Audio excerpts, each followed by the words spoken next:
Hello guys, Jose Rodriguez here. I created this short presentation on how can we execute Python scripts uh, using the WhatsApp desktop application on Windows environments. Remember that the content of this presentation is only for educational purposes. Please do not use it in a malicious way. Okay?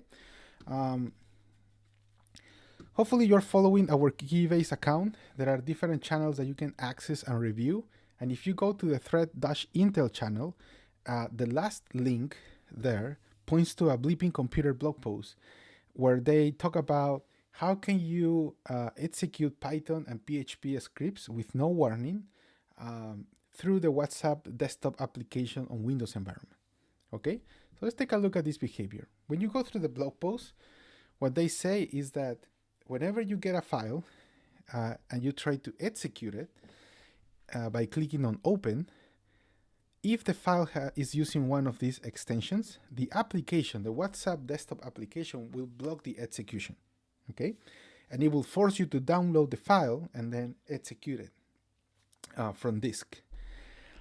But if the file is using these extensions, apparently the application does not block the execution. Okay,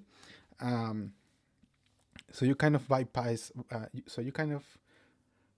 that control.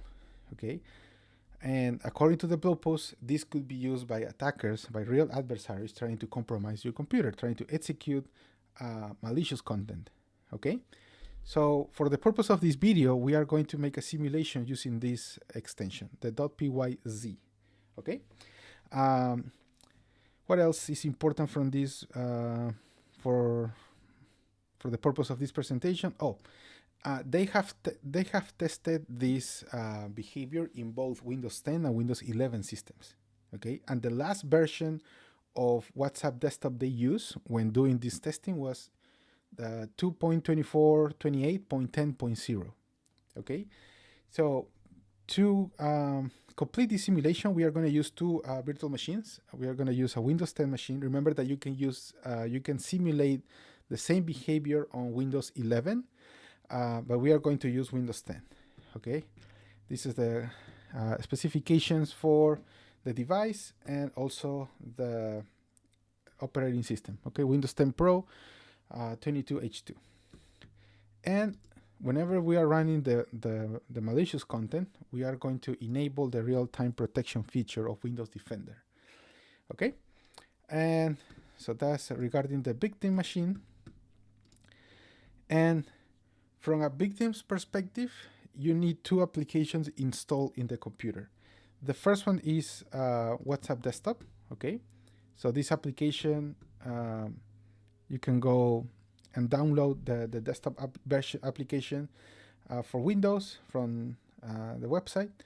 And let me see, you go to configuration and to help, you can see the version. The version for this for the application is 2.2429. Okay, the version that they use in the blog post was 24.28. But let's see if this version also allows me to execute the .pyz file.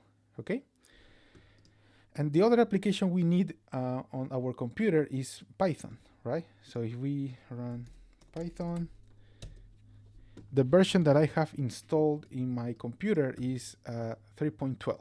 Okay, so that's one of the basic conditions for this simulation. Now, if you are working for an organization, if the attacker is using a Python-based payload, of course you need Python installed in your computer. Now the question is, how many users in your environment are using Python, right?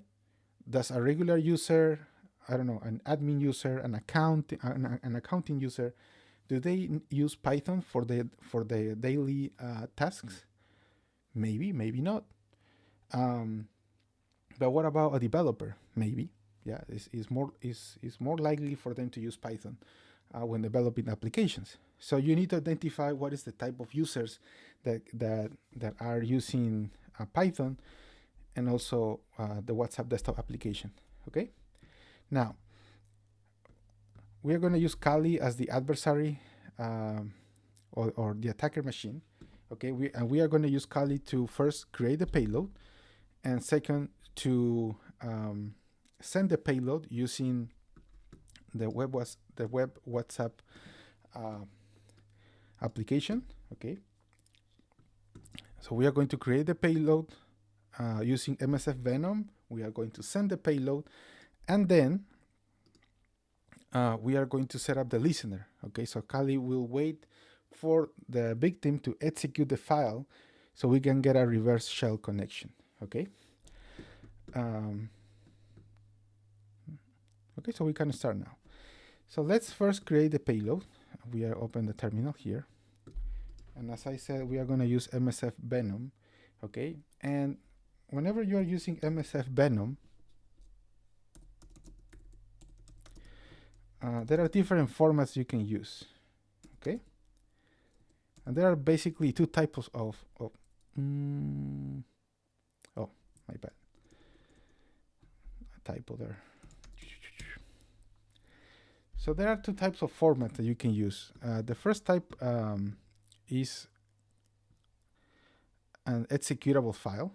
So MSF Venom prepare an executable file using any of these formats. Okay, and I don't see any format. Let me see. I mean, the only Python-like format is this one. Okay, now you also have transform formats. Okay, and basically, if I'm not mistaken, whenever you are using these formats, is basically for MSF Venom to provide you with the code that you can copy and paste in a different file. Okay, and here we have we have Python, but the one that we are going to use for this simulation is going to be raw bytes. Okay, I'll let you do your own research. You can test you can test Python, you can also test Python reflection. I don't know if they are so I don't know if they can be used for this scenario, for this behavior or not. So I'll let you explore that. Okay, you can do your own research. I'm going to use raw. Okay, so let's clear the screen. Let me increase the. Okay, so we are going to do MSF Venom. Okay, the type of payload that we are going to use is Python,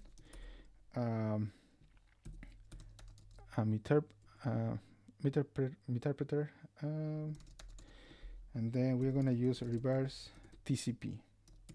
We need to specify the listening host. Okay, and that's going to be the IP for Kali. If you don't know the IP for your Kali Linux machine, what you can do is just open a new tab and run IPA. Okay, so the IP address for my Kali Linux machine is 10.0.10.104.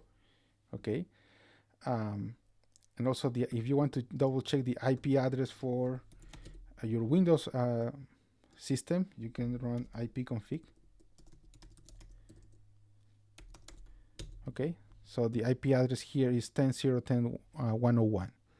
Okay, and also, I mean, I should have done this before at the beginning of the presentation. Once you have your two virtual machines, you need to test the connection between them, if they can communicate to each other.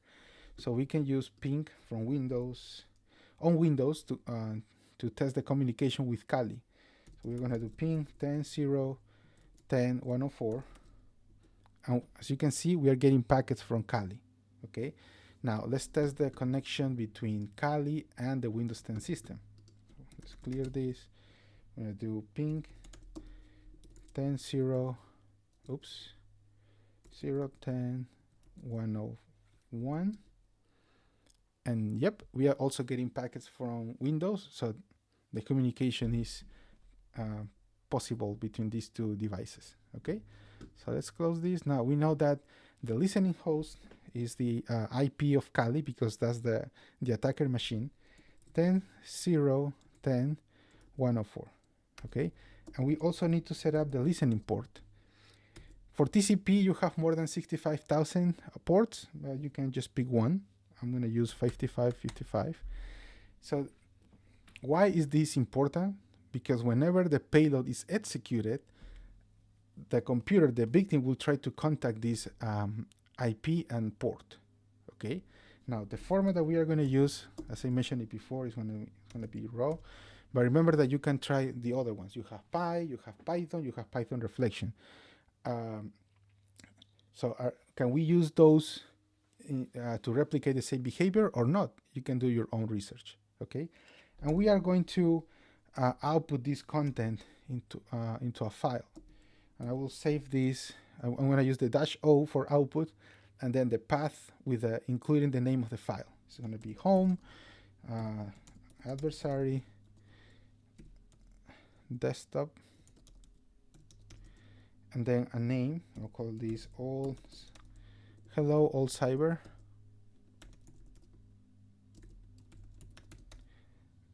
Now, I know that when we were talking about the different extensions that are that we can test, we were talking about using this PYZ. Okay, but I will add just another case for this simulation. I want to try a .py file. Okay, so I want to execute two different type of files. .py, just a regular Python script, and the .pyz, which is a Python zip application. Okay, so I'm gonna run this with .py.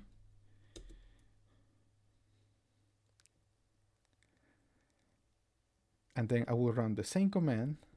Okay, but now it's gonna be pyz. Okay, and hit enter. Same payload, same content, just different extension. Okay, it's because I want to test the behavior of the application when blocking different types of files. Okay, if you want to see the content of the malicious payload, let me clear the screen. You can just do cat.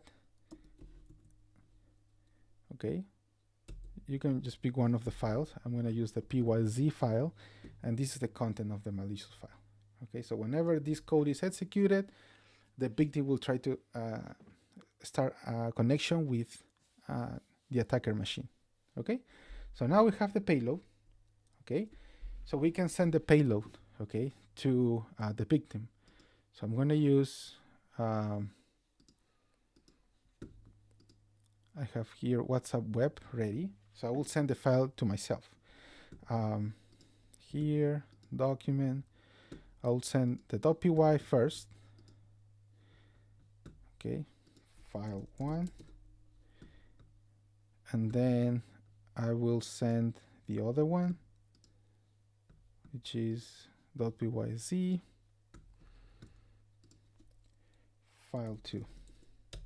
Oops, sorry, that was supposed to be file 2. Okay, let's edit this. Yep. So we have the two files. If we go to our victim machine, we can see we have received both messages. Okay. I'm just using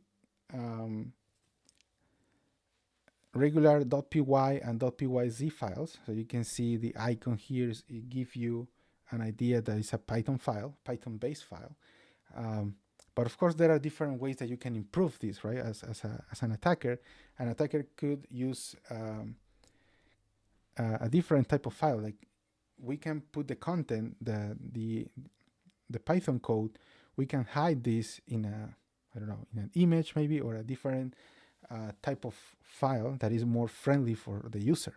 Okay, it could be, I don't know, a song, it could be a file, it could be a PDF file. You can simulate an official report or something like that. But for the purpose of this simulation, I'm just using the, like the basic file. Okay.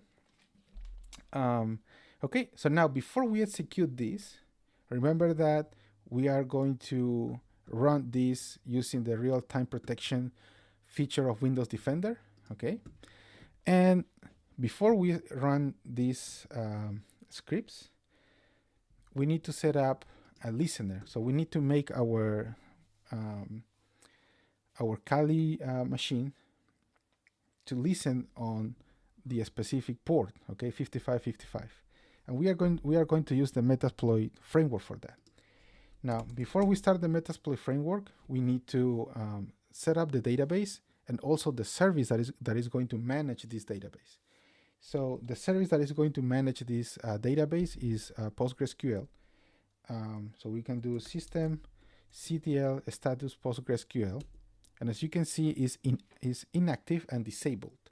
So we need to enable and start the service. Okay. So to do that, you can do sudo systemctl enable -- now, okay, and PostgreSQL. Password for adversary. So this will enable the service and also start the service. Okay, so if you do systemctl status again, you can see that it's running and is enabled.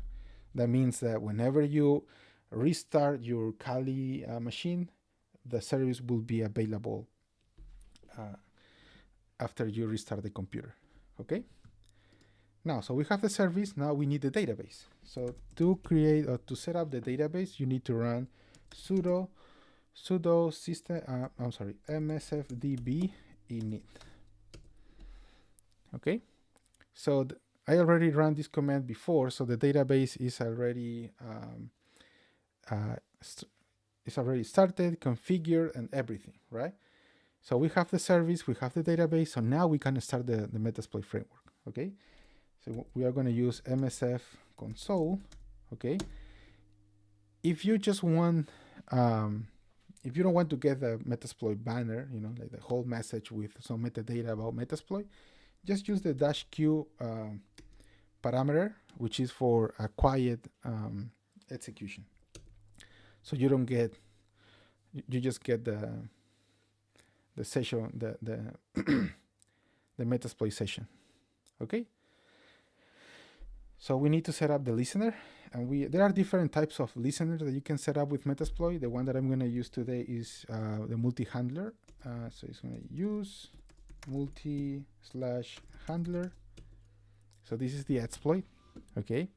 And by default is using this payload, the generic shell reverse TCP payload. But we need to remember, when I told you, when we were creating the payload, I told you that whenever we are setting up the listener for this payload, we need to use the same configuration. That means same type of payload, same listening address, and same listening port. Okay, so you can use show options to see all the metadata for this payload, for this exploit. So we need to update the payload, we need to update the listening host, and also the listening port. So let's do that. Let's use set payload, and then we use Python, same payload we use with MSF Venom. Python interpreter reverse _ TCP, right? And we are going to also, we are going to set the port, the listening host, lhost, same IP address, the Kali IP address 10.0.10.104, and we need to set the listening port, which is 5555. Okay, same configuration we use when creating the payload using MSF Venom. You can double check the options again if you want. Yep. Show options, I forgot an S. See, payload, listening host, listening port. Okay, and then to execute this exploit, we are going to use the run command. So now Kali is listening on port 5555, just waiting for someone to execute the payload. Okay, so let's go to our victims machine. So we are going to test 3 different use cases. The first one is we are going to execute the .py file. Okay, I'm expecting the application, the WhatsApp desktop application, to block this execution. Okay. The second scenario is going to be running the .pyz file. Okay. Now, I'm just using the default payload that I got from MSF Venom, and it is most likely that whenever we execute this, the application will not block the execution, but Windows Defender will potentially block the execution. Okay, so that's the second scenario. I'm expecting Windows Defender, the desktop application to allow the execution, but the Windows Defender application blocking the execution. Okay, now the third one is if you have more experience developing payloads, you can come out with a payload that can bypass the Windows Defender capabilities. So to simulate that, I'm going to disable real-time protection. Okay, I'm going to assume that my payload can bypass all the security controls of Windows Defender. So that will be the third scenario, and in that one, I'm expecting to get a connection on my Kali Linux machine. Okay, so let's start. Let's try the first one. So when I execute this one, click on open. As you can see here, the WhatsApp desktop application is blocking the execution. And the only way you can work with this file is you need to download the file to disk and then execute it from disk. So that's nice. First scenario was successful. The WhatsApp desktop application blocked the execution of a .py file. Now let's go to the second scenario. We are going to run this. Now, I'm not expecting WhatsApp to block this execution, but I'm expecting to get a message from Windows Defender. Okay, let's click on open. See, now the message is from Windows Security. It detected the threat. Okay, but WhatsApp desktop allowed the execution. Okay, interesting. So we just proved that for some extensions, the application blocks the execution, and for other extensions, the application does not block the execution. Okay, so now let's go to the last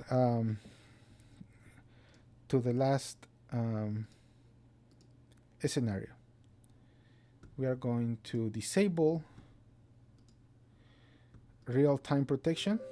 Okay, and we are going to run this again. Now, whenever I click here, I'm expecting to get a connection here. Okay, Kali is listening, just waiting for someone to execute. Let's say you come up with a payload that can bypass Windows Defender, and you click on open. You can see this window, which is the Python script running. Okay, and if you go to your Kali Linux machine, we are getting a connection. So Meterpreter session was successfully created. So it is possible to execute just by clicking on open. Okay, so you didn't need to download the file. You can just execute it directly through WhatsApp. So that was interesting. Okay, and you can start interacting with the computer. You can do sysinfo to get the computer, the architecture, the operating system. You can also create a shell and check what is the user for this session, is Panda. And you can also try to get the type of user, what are the privileges for this user. One way to do that is you can do who am I again, but now you can use the groups option. Okay, so usually an administrator account, okay, or a high privilege account is part of the administrators group, but I don't see that group here. So this user is potentially just a regular user in within the environment. Okay, and then you can keep interacting with the computer and accomplish other tasks. Okay, so the third scenario was also successful. Assuming that we can bypass Windows Defender controls, we can execute the Python script and get a Meterpreter session on our Kali Linux machine, so we can start interacting with the computer, with the victim. Now, this window, this process here, is the one hosting the payload. Okay. Now, I didn't modify the payload I got from MSF Venom, but you can modify, you can customize your payload so this process is running in the background, so you don't see any windows like this one.